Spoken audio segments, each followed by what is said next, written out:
I'm Wendy from Auntie Wendy's Catering, coming to you today from my kitchen right here in good old Brooklyn. Featuring today is our world famous Phoulouries, Auntie Wendy's famous Phoulouries. We will be demonstrating today how the Phoulourie is made, the ingredients in the mix that we have already packaged, and some of the sauces. This Phoulourie is actually one of the best street food you could actually grab and go anytime you're in Trinidad, around the Savannah, at any local street fair events. It's actually vegan food, vegetarian food, and it's a good filler. So today we'll be demonstrating how it's mixed, how it's fried, and you will enjoy it. Mainly all the ingredients here, we have 3 cups of all-purpose flour. We have salt, a 1/4 teaspoon of salt. We have a 1/4 teaspoon of cumin, which is jeera. People knows it as jeera.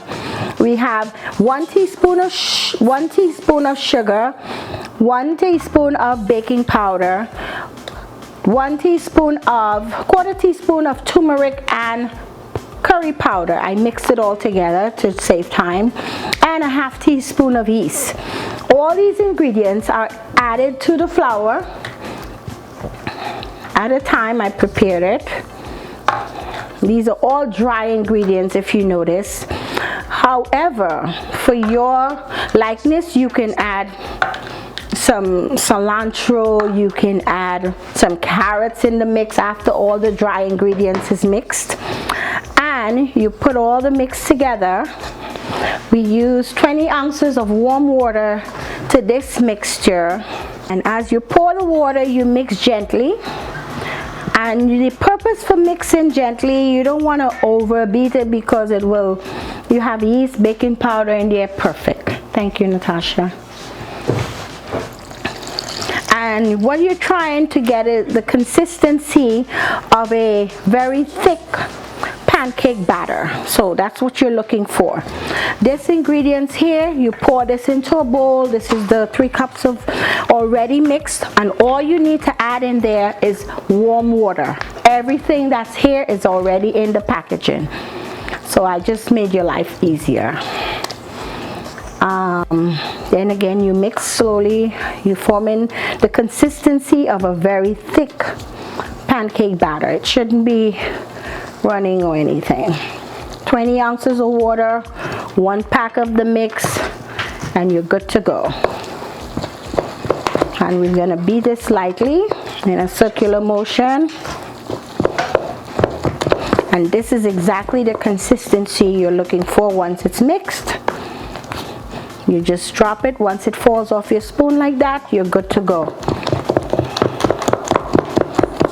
And then you have to let this sit for approximately 10 to 15 minutes. And that's by letting it sit for 10 to 15 minutes, you will create that nice, soft, airy texture when it's fried. If you leave it and you fry it instantly, it will come out good. However, it will be more dense. To let it raise, you get that nice, airy feel. Since you let this sit for 15 to 20 minutes. However, the magic of TV, we already have some sitting here that was mixed prior, so you see what it looks like, right? This now, we're gonna fry it in at least 325 degree oil that is heating up already in a, we call this an iron pan, an iron pot from back home. It has to be deep enough. You'll pour approximately 3 quarts of oil in here and let it heat up to be at least 325 degrees. This is basically how it will look. Very loose and stretchy and very airy. You will then grab at least a full scoop, drop it in the oil. The oil was already preheated at 325 degrees. And this is my technique. However, most of you at home might not have one of these cookie dough droppers. You can use a spoon and drop it in there. Some people back home, they use their hands. However, I think that's a little difficult for me because then you have to keep your hands over the heat. It's not good for the arthritis. So you You fry it however you choose, but this is my technique in frying it. It's also very efficient, it's also more sanitary, and it's easy. I make it look easy because I've been doing it for over 12 years now. Then you drop it there, and if you can see the Phoulouries, they're actually raising up and they're frying, they're flipping on their own. That means it's cooking at a perfect temperature. You can let it fry until it's golden brown. Drop it on I already prepared like a bowl, a pan, whatever you choose, with a piece of Bounty paper towel to absorb any excess oil that will come out after it's emerged from the oil. And you let it cool. Some people doesn't have a chance to let it cool, they'll just eat it hot. They come out better when it's hot. Tastes better. Hot or cold, they always good, because again, I've carefully crafted this mix to make it easy for you and for myself too, to enjoy Pholourie anytime, any day, any hour, because the mix is already prepared. You just add water and you get the world famous Auntie Wendy's Phoulouries. I'll just give it a little minute. It's okay to keep stirring it in the pot. It just gives it an even, consistent cooking, because again, it's flour, so you want to give it its time.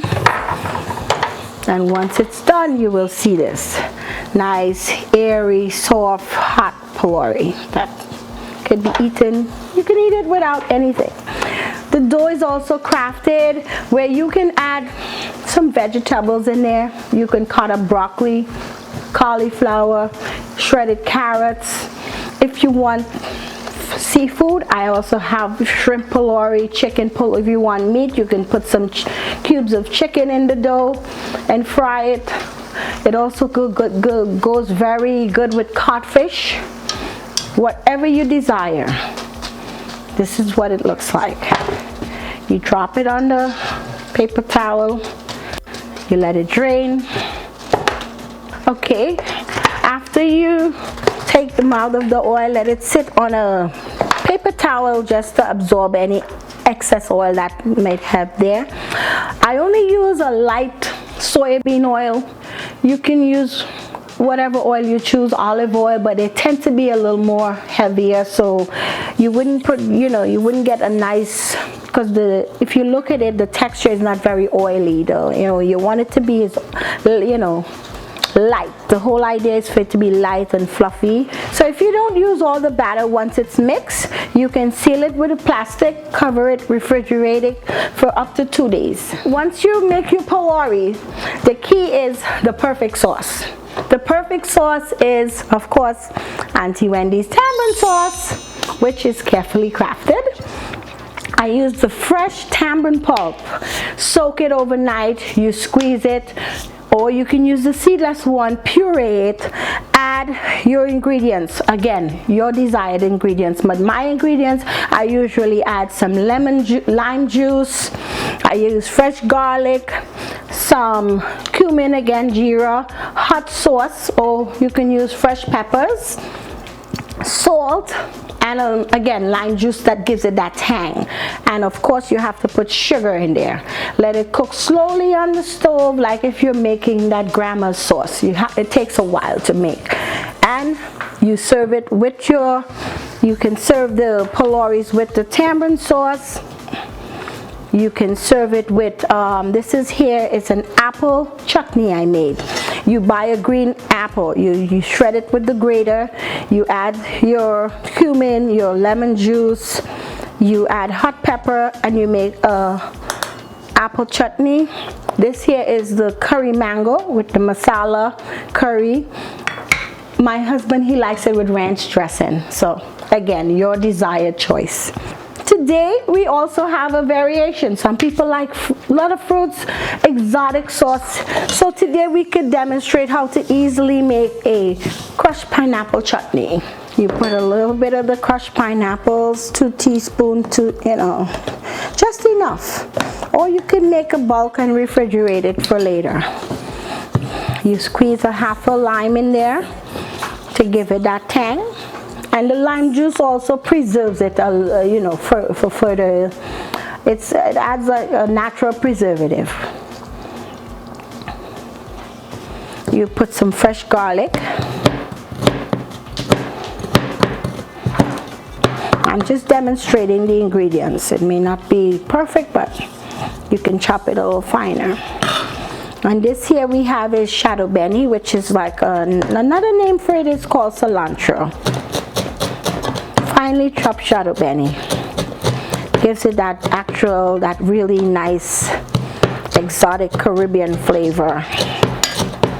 And a hot pepper, just a smidge, not too much, because the pepper now is to your taste and to your likeness, or to your guest likeness. Just a little bit of the pepper. This here is like a 1/4 teaspoon, a little black pepper, another 1/4 teaspoon of salt. Because this chutney is more of on the hot, spicy, savory side, not the sweet side. The tamarind sauce is the sweet. Some people like savory, some people like sweet.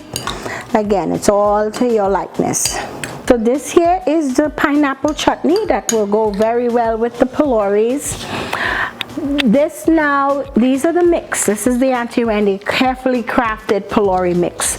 You just add 20 ounces of warm water, let it mix, and let it raise, and you fry as desired. And there you have it, the Auntie Wendy's Pholourie, the Phoulourie mix, the sauces. I would like to extend my thanks and the gratitude to the WIADCA organization, the Carnival Association organization of New York, for giving me this opportunity to demonstrate my product today, my skills. This is just a part of it, of course, because I've been with this organization as a vendor for the past 13 years. They have given me a lot of opportunity to demonstrate and to serve the public with my Phoulouries and some of my other cuisine.